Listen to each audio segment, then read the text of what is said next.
Assalamualaikum warahmatullahi wabarakatuh. Saya Dinda Fiza Ofira dengan NIM 2023-143634 dari kelas 2 Q Mata Kuliah Pendidikan Agama dengan dosen pembimbing Bapak Dr. Haji Hendra Wijaya, Sarjana Agama Magister Pendidikan Islam. Program Studi Pendidikan Guru Sekolah Dasar, Fakultas Keguruan dan Ilmu Pendidikan, Universitas PGRI Palembang.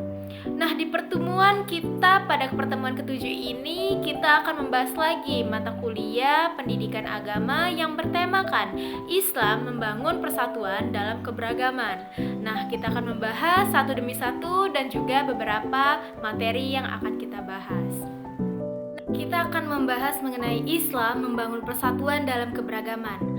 Konsep keberagaman dalam Islam ini terdapat beberapa pendapat. Salah satunya menurut Quraish Shihab, yaitu pertama, keberagaman ini merupakan suatu keberagaman yang indah, hal yang indah. Kemudian yang kedua itu keberagaman konsekuensi dari kebebasan. Yang ketiga, keberagaman sebagai sunatullah atau yang telah diajarkan oleh Allah dan para rasulnya.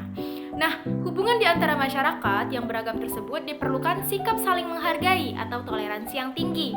Dalam konteks keberagaman tersebut, masyarakat Indonesia akan menjalankan pertahanan, persatuan, dan juga kesatuan yang berartikan menyatukan berbagai macam perbedaan yang ada di dalam lingkungan tersebut, sehingga menjadi suatu bentuk toleransi dan kesatuan yang utuh. Nah, lalu bagaimana konsep keberagaman dalam Islam? Dalam konteks keberagaman masyarakat Indonesia, persatuan dan juga kesatuan ini merupakan suatu keutuhan yang dapat dipimpin ataupun dijalankan sesuai dengan kebenarannya. Jadi, persatuan ini menyatukan berbagai macam perbedaan yang ada di dalam masyarakat yang akan menjadi kesatuan yang sesuai dengan kebijakan ataupun kebenarannya. Islam menyadari bahwa keragaman umat manusia ini dalam beragama atas kehendak Allah Subhanahu wa taala, yang dimana dalam Islam toleransi ini sangat berlaku bagi semua orang, baik itu sesama muslim ataupun non muslim. Jadi toleransi ini tidak hanya ditujukan kepada umat beragama Islam, akan tetapi terhadap semua agama-agama yang ada. Nah, artinya Islam ini selalu menawarkan dialog dan juga toleransi dalam bentuk saling menghormati, bukan memaksa dan juga bukan mengolok-olokkan. Dengan adanya keberagaman ini bukan berarti menganggap kelompok, mahzab, ataupun perkumpulan keberagaman yang lain sejenisnya itu menganggap bahwa kelompok mereka itu yang benar dan yang salah itu haruslah mengikuti kehendak mereka. Yang harus diketahui di sini adalah keberagaman itu sudah ada sejak zaman para nabi dan rasul terlebih dahulu. Nah, kemudian Islam tidak mempermasalahkan perbedaan yang ada.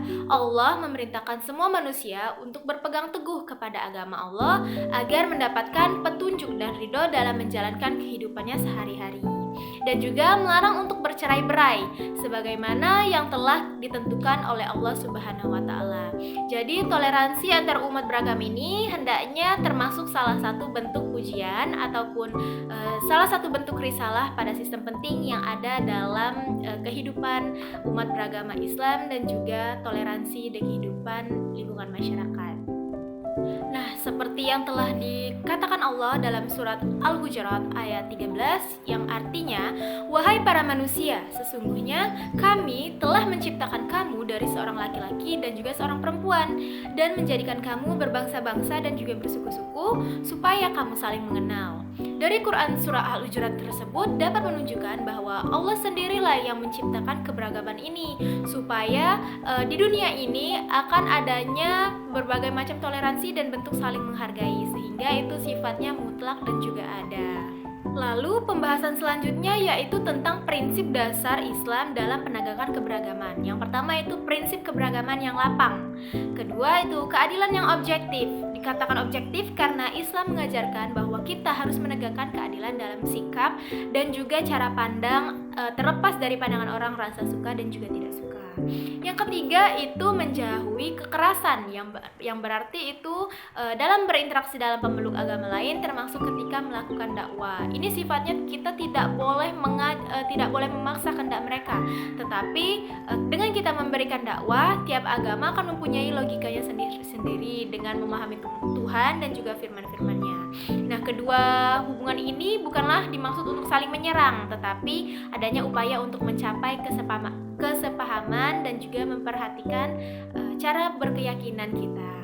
Lalu yang keempat, ini menjadikan keberagaman agama ini disebut juga sebagai kompetisi yang positif dalam menjalankan kebaikan. Artinya ketika ada pemeluk agama lain berbuat amal sosial, misalnya itu melakukan advokasi terhadap masyarakat yang tertindas seperti kaum buruh. Nah, sebagaimana ini harusnya tidak boleh dilakukan begitu, karena ini termasuk sebagai suatu tindakan yang mencurigai.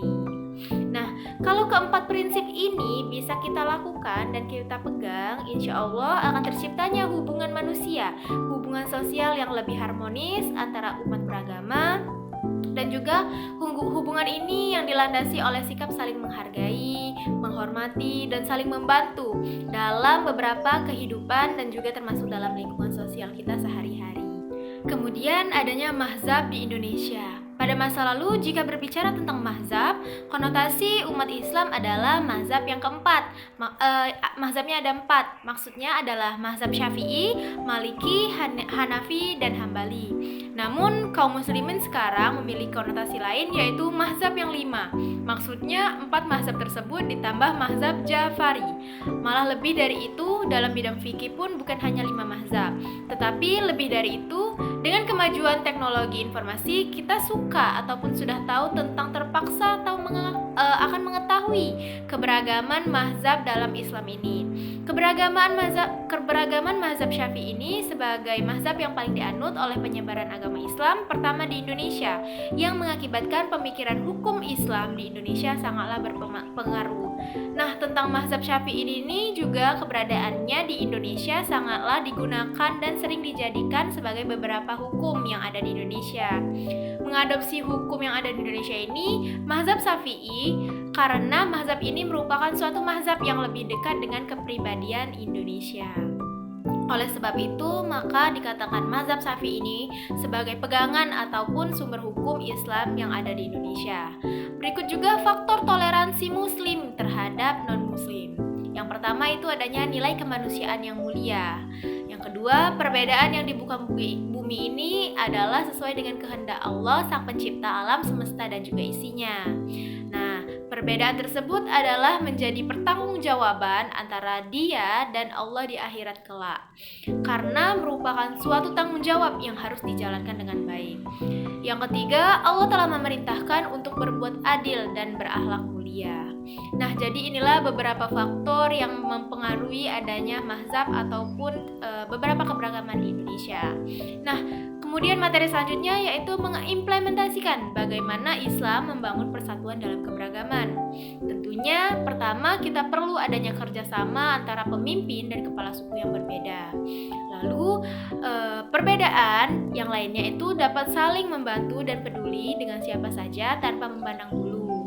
Kemudian cinta tanah air, kita sebagai warga Indonesia itu harus bangga dan menjadi warga negara yang memiliki warga negara yang memiliki keberagaman. Dan selalu menghargai keyakinan orang lain tanpa kita memaksakan kehendak orang lain tersebut mengikuti kehendak kita. Dan terakhir itu bersosialisasi dan berinteraksi dengan umat berbeda agama. Nah, jadi itulah bagaimana cara kita mengimplementasikannya dalam kehidupan sehari-hari. Nah, itulah tadi penyampaian materi yang dapat saya sampaikan tentang Islam membangun persatuan dalam keberagaman. Mulai dari membangun perbedaan, menerapkan sikap toleransi, mengimplementasikan dalam kehidupan sehari-hari, dan juga bagaimana cara kita memposisikan diri dalam keberagaman yang ada di Indonesia ini. Nah, itu saja penjelasan dari materi kali ini. Semoga kita semua dapat memahami, dan apabila ada kekurangan, saya memohon maaf atas kesempatannya dan juga perhatiannya. Saya ucapkan terima kasih. Saya akhiri. Wassalamualaikum warahmatullahi wabarakatuh. Bye.